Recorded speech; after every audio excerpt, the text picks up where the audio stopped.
என் லைஃப்பில் இந்த மாதிரி ஒரு பெயின்ஃபுல்லான ஒரு சுச்சுவேஷனை நான் ஃபேஸ் பண்ணதே கிடையாது. மனசு முழுக்க வலி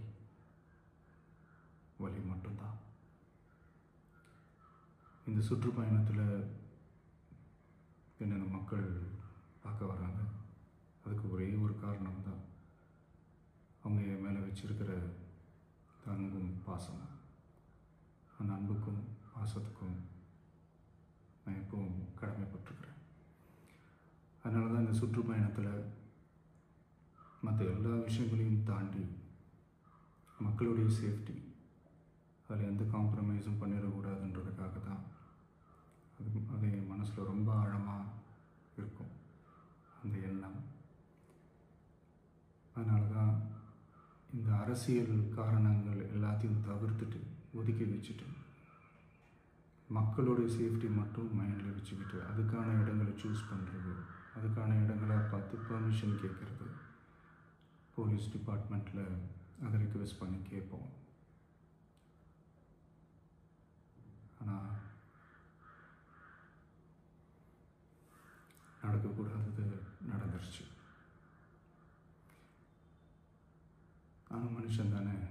அந்த நேரத்தில் அத்தனை பேர் பாதிக்கப்பட்டு இருக்கும்போது எப்படி அந்த ஊரை விட்டுட்டு என்னால் கிளம்பி வர முடியும்?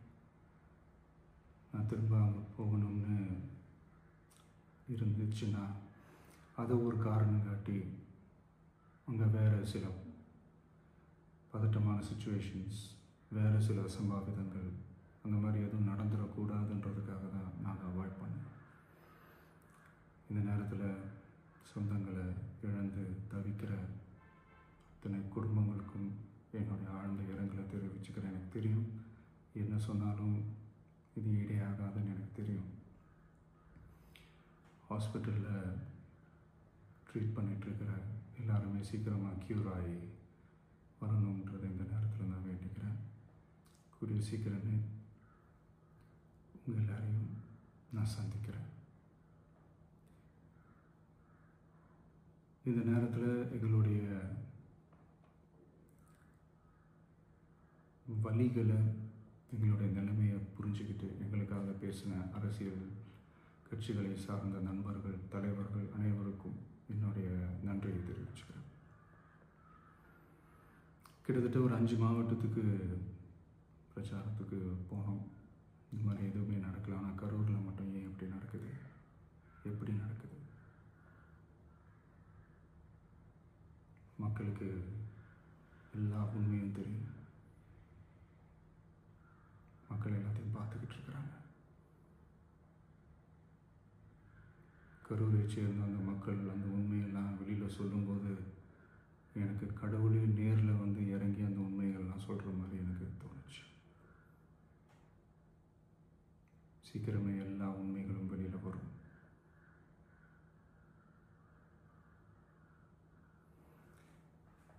எங்களுக்கு தரப்பட்ட இடத்துல நாங்கள் போய் அந்த ஸ்பாட்டில் நின்று நாங்கள் பேசிட்டு வந்தோம். அதை தாண்டி எந்த தவறும் எங்கள் சைடில் நாங்கள் எதுவுமே செய்யலை. பட் இருந்தாலும் எங்கள் கட்சியை சேர்ந்த நிர்வாகிகள், தோழர்கள் மேலே எஃப்ஐஆர், அது மட்டும் இல்லை சோஷியல் மீடியாவை சேர்ந்த நண்பர்கள், தோழர்கள் அவங்க மேலே எஃப்ஐஆர்லாம் போட்டு இப்போ பிடிச்சிக்கிட்டு இருக்கிறாங்க.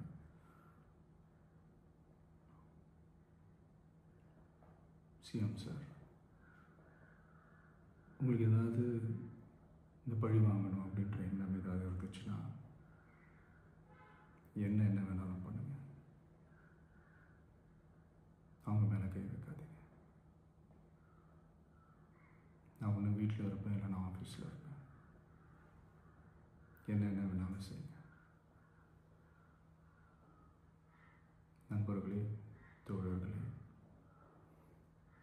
நம்மளோட அரசியல் பயணம் இன்னும் ஸ்ட்ராங்காக, இன்னும் தைரியத்தோட